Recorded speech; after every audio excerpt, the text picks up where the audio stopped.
கார்த்திகை தீபம் சீரியல்ல என்ன நடக்க போகுதுன்னு ஒரு கதைக்களம் பார்க்கலாம். வாங்க வீடியோக்குள்ள போலாம். கார்த்தி அங்க ஒரு தடவை குழந்தைய காப்பாத்திருக்காங்க. அந்த குழந்தையோட அப்பா தான் வாங்க நான் உங்களுக்கு ஹெல்ப் பண்றேன்னு சொல்லி அந்த ரவுடிங்க இருக்கிற இடத்துக்கு கூட்டிட்டு போய் பார்க்குறாங்க. அங்க போய் பார்க்கும்போது அந்த ரவுடிங்க இடத்த மாத்திடுறாங்க.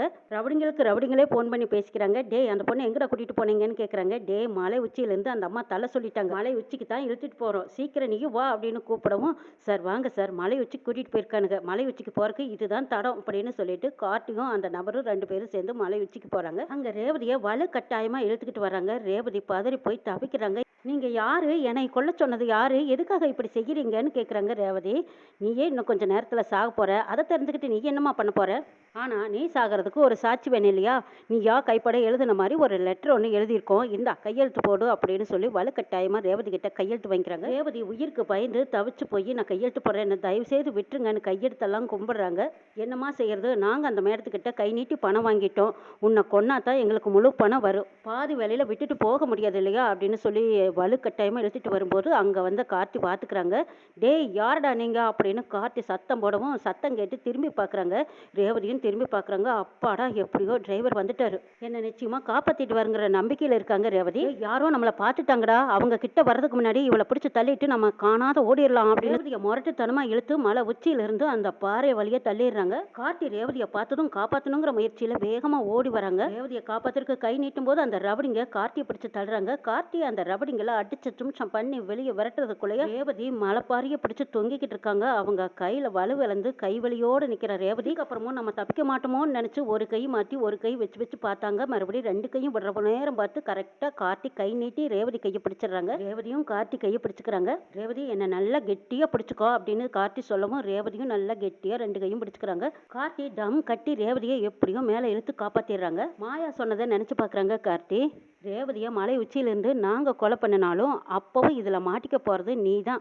விருப்பமில்லாத இந்த கல்யாணத்தை பண்ணினதுனால தான் ரேவதி சூசைட் பண்ணிக்கிட்டாங்கிற மாதிரி நாங்க லெட்டர் எழுதி வச்சுட்டு தான் அவளை தள்ள போறோம். சாட்சியே இல்லாம கொலை பண்றதுக்கு நான் என்ன முட்டாளாங்கிறாங்க மாயா. எல்லாம் நினைச்சு பார்த்த கார்த்தி அந்த லெட்டர் அங்கங்க தேடி பாக்குறாங்க. அங்க ஒரு லெட்டர் கிடக்குது, அதை எடுக்கிறாங்க. எடுத்ததும் ரேவதி பாக்குறாங்க.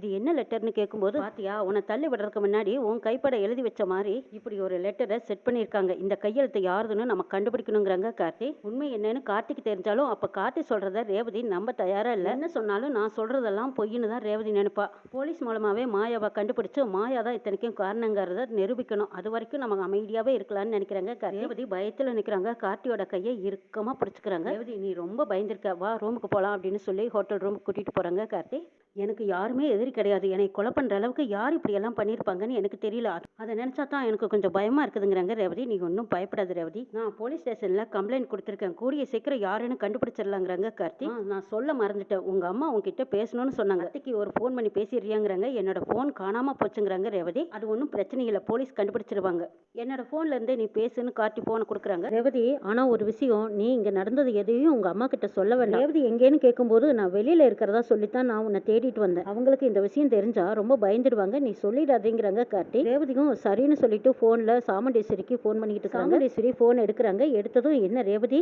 நல்லா இருக்கியா, ஹனிமூன் ட்ரிப்பெல்லாம் எப்படி இருக்கு, வேணா இன்னும் 2 வாரம் வேணா தங்கிட்டு வரீங்களான்னு கேட்குறாங்க சாமுண்டீஸ்வரி. ரேவதி பயந்துகிட்டே பேசுறாங்க. இல்லம்மா நாங்க இன்னைக்கே கிளம்பி வர்றோங்கிறாங்க.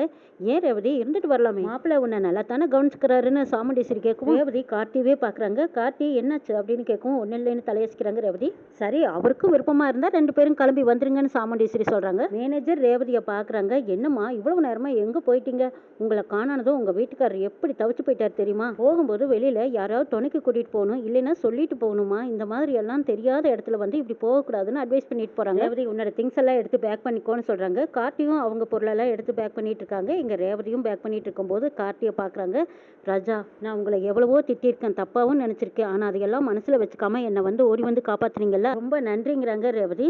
ரேவதி என்ன நம்மளுக்குள்ள என்ன, இதுக்கு எதுக்கு தேங்க்ஸ் எல்லாம் சொல்லிட்டு இருக்க, என்னை நம்பித்தானே உங்க அம்மா அனுப்பிச்சு வச்சாங்க, 2 பேரும் சேர்ந்து போய் சேர்ந்து வருவாங்கங்கிற ஒரு நம்பிக்கையில அனுப்பிச்சு வச்சிருக்காங்க, அந்த நம்பிக்கையை நான் காப்பாற்றணும், இது என்னோட கடமை.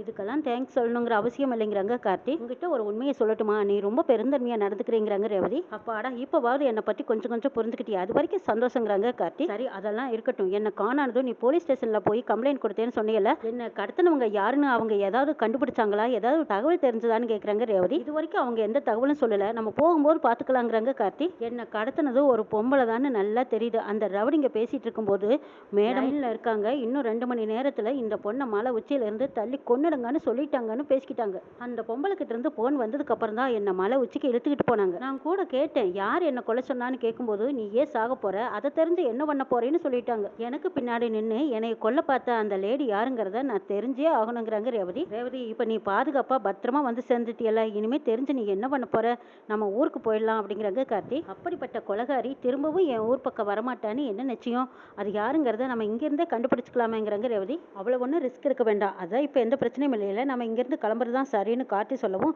ரேவதியும் சரின்னு அங்கேருந்து கிளம்புறாங்க. ஊருக்கு போனதும் சாமுண்டீஸ்வரி கார்த்தியும் ரேவதியும் வரவேற்கிறாங்க.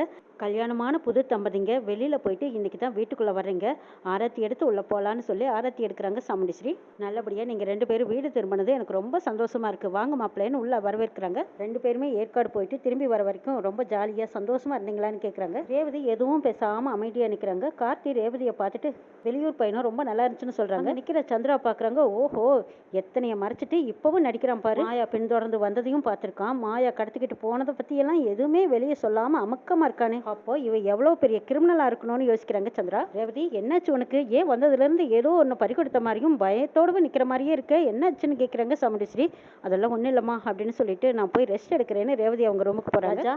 அங்க ஒன்றும் பிரச்சனை இல்லையே, 2 பேரும் நல்லபடியா தானே போய் வந்தீங்கன்னு கேட்கவும், ஆமா மேடம் எந்த பிரச்சனையும் இல்லைன்னு சொல்லிடுறாங்க கார்த்தி. சரி 2 பேரும் ரொம்ப டயர்டா இருக்கீங்க, போய் ரெஸ்ட் எடுங்கன்னு சொல்றாங்க. ரேவதியும் கார்த்தி 2 பேரும் ரூமுக்கு போறாங்க. ரேவதினால அது எதையுமே மறக்க முடியல. ஆமா, என்ன கடத்த சொன்ன அந்த லேடி யாரா இருக்கும்னு யோசிச்சுட்டே இருக்காங்க. தான் கார்த்திக்கு ஒரு போன் வருது. கார்த்தி அந்த போன் அட்டன் பண்றாங்க. அந்த பக்கமா இன்ஸ்பெக்டர் சரவணன் தான் கூப்பிட்டுருக்காங்க. கார்த்தி, உங்ககிட்ட ஒரு லேடி பேசினதா சொன்னீங்கல்ல, உங்க ஒய்ஃபை கடத்தி வச்சுக்கிட்ட அந்த லேடியோட போன் நம்பர் கொஞ்சம் கொடுக்க முடியுமா அப்படின்னு கேட்குறாங்க. கார்த்தியும் அந்த நம்பர் சொல்றாங்க. இன்ஸ்பெக்டர் சரவணன் அந்த நம்பரை குறிச்சு வச்சுக்கிறாங்க. நாங்க போன் நம்பரை வச்சு தான் அந்த லேடியை கண்டுபிடிக்கணுங்கிறாங்க. நாங்க சேஃபா வந்துட்டோம், இருந்தாலும் அவங்கள விட்டுறாதீங்க, பிடிங்கன்னு சொல்றாங்க கார்த்தி. ரேவதிக்கு சந்தேகம் வருது.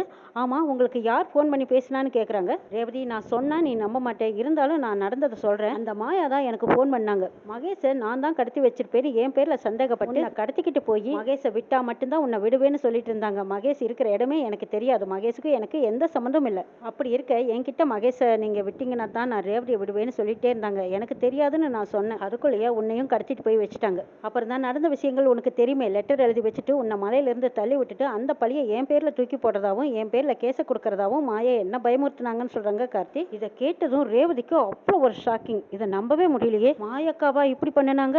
கண்டிப்பா இருக்காது. டிரைவர், இப்ப கூட நீங்க தான் போய் சொல்றீங்க. மகேஷை காணாங்கிற விரக்தியில அவங்க எங்க இருக்காங்க, அவங்க எதுக்கு ஏற்காடு வந்துட்டு போறாங்கிறாங்க ரேவதி. அதான் ரேவதி, நான் சொன்னா நீ நம்ப மாட்டேன்னு தெரியும், அதனால தான் நான் இது வரைக்கும் சொல்லாம இருந்தேன். போலீஸா தேடி கண்டுபிடிப்பாங்கல்ல, அப்ப நீ உண்மை தெரிஞ்சுக்குவேங்கிறாங்க. ரேவதினால இதை நம்பாம இருக்கவும் முடியல, நம்பவும் முடியல. மாயாக்காவுக்கு டிரைவர் மேல சந்தேகம் இருப்பது என்னமோ உண்மைதான், ஆனா அதுக்காக என்ன பழிவாங்க பார்ப்பாங்களான்னு யோசிக்கிறாங்க ரேவதி.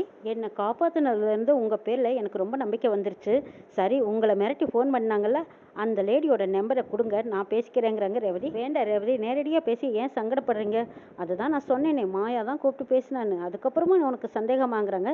சந்தேகமோ சந்தேகம் இல்லையோ, எனவே கொலை பண்ணுற அளவுக்கு துணிஞ்சிருக்காங்கன்னா அவங்கள நான் சும்மா விடலாமா? யாருனாவது நான் செக் பண்ணி பார்க்க வேண்டாமா? எனக்கு உண்மை தெரியணும், அந்த நம்பரை கொடுங்கன்னு கேட்கவும் கார்த்தி இதா இந்த ஃபோனில் தான் இருக்குன்னு சொல்லி மாயா கூப்பிட்டு அந்த நம்பரை கொடுக்குறாங்க. ரேவதி வேற ஒரு நம்பர்ல இருந்து மாயாவுக்கு ஃபோன் பண்ணுறாங்க. யாரு, உங்கள் பேர் என்ன, எங்கே இருக்கீங்கன்னு ரேவதி முதல்ல ஆரம்பத்தில் கேட்குறாங்க. கேட்டதும் மாயா உள்ளபடி உளறிடுறாங்க. நான் ஏற்காட்டில் இருக்கேங்க, என் பேரு மாயா. ஆமா, நீங்க யாரு, என்னை பத்தி எதுக்கு இவ்வளவு விசாரிக்கிறீங்கன்னு கேட்குறாங்க மாயா. உங்களை பத்தி தெரிஞ்சுக்கணும், உங்களை பார்க்கணும்னு ஆர்வத்தில் தான் நான் கூப்பிட்டேங்கிறாங்க. ஓ அப்படியா, சரிங்க, நீங்க எந்த ஊரு, உங்க பேர் என்னன்னு மாயா திருப்பி கேட்கவும் நான் தான் ரேவதிங்கிறாங்க. ரேவதின்னு பேரை கேள்விப்பட்டதுமே மாயா அப்படியே கண்ணு திரண்டு வெளியே விழுந்துடுற மாதிரி அதிர்ச்சியில் நிற்கிறாங்க. ரேவதி நீயாங்கிறாங்க. ஆமா நானே தான், மகேஷை காணாங்கிறக்காக என்னையவே கொலை பண்ற அளவுக்கு துணிச்சிட்டீங்கல்ல, இவ்வளவு கீழ்த்தரமான பொம்பளையா நீங்க? உங்களை போய் நம்பி ஒரு நல்ல மனுஷனா தப்பா நினைச்சிட்டேனே. டிரைவர் சொல்லும் சொல்லும்போதெல்லாம் நான் நம்பலை. இப்போ தான் உண்மை என்னங்கிறது எனக்கு புரியுது. அது மட்டும் இல்லை, உங்களுக்கும் மகேஷ்க்கும் தப்பான உறவு இருக்குங்கிறத கார்த்தி சொல்லும்போது நான் நம்பலை. எங்கள் அம்மாவுக்கு இந்த உண்மையெல்லாம் தெரிஞ்சு தான் டிரைவரை கல்யாணம் பண்ணிக்க சொல்லி கேட்டிருக்காங்க. இந்த உண்மையெல்லாம் தெரியாமல் தான் நான் டிரைவரை வேண்டா வெறுப்பா வெறுத்து ஒதுக்குனேன். பட்டா தான் புத்தி வரும்னு சொல்லுவாங்களே, அந்த மாதிரி இப்போ நான் பட்டு தெரிஞ்சு வந்திருக்கேன். உங்களையும் மகேஷையும் எவ்வளவு நம்பினேன், ஆனால் இப்படி ஒரு நம்பிக்கை துரோகியாக இருப்பீங்கன்னு நான் நினச்சி கூட பார்க்கலிங்கிறாங்க. அதுக்கு பதிலுக்கு பதில் பேசுகிறாங்க மாயா. ரேவதி, இன்னுமா என்னை நீ தப்பாக புரிஞ்சிட்டு இருக்க? மகேஷை அந்த டிரைவரும் உங்கள் அம்மாவும் தான் கடத்தி வச்சிருக்காங்க. இது புரியாமல் நீ மறுபடியும் என்னை தப்பாக நினைக்கிறியே. மகேஷை திருப்பி கூட்டிகிட்டு வர்றதுக்கு எனக்கு வேறு வழி தெரியல ரேவதி. அதனால தான் நான் இப்படி ஒரு காரியத்தில் இறங்கும்படி ஆகிப்போச்சுங்கிறாங்க மாயா. ஓஹோ, செஞ்ச தப்பை நியாயப்படுத்துறதுக்கு இப்படி ஒரு காரணம் சொல்கிறீங்களா? அடச்சி, நீ எல்லாம் ஒரு பொம்பளையா? நாங்கள் ஏற்காடு போன விஷயம் தெரிஞ்சும் எங்கள் பின்னாடியே வேவு பார்க்க வந்திருக்கீங்க பாரு. இதுலேயே உங்கள் யோகியை என்னென்னு எனக்கு தெரியாதா என்ன? இப்போ தான் நான் உங்களை பற்றி நல்லா புரிஞ்சுக்கிட்டேன். டிரைவர் சொன்ன போதெல்லாம் நான் நம்பலை. அவர் மனசை எவ்வளவோ காயப்படுத்திக்கிட்டேன். இப்போ தான் அவரை புரிஞ்சுக்கிட்டேன். இனிமேல் அவர் கூட சேர்ந்து வாழ போகிறேன்னு சொல்கிறாங்க மாயா. அதிர்ச்சி.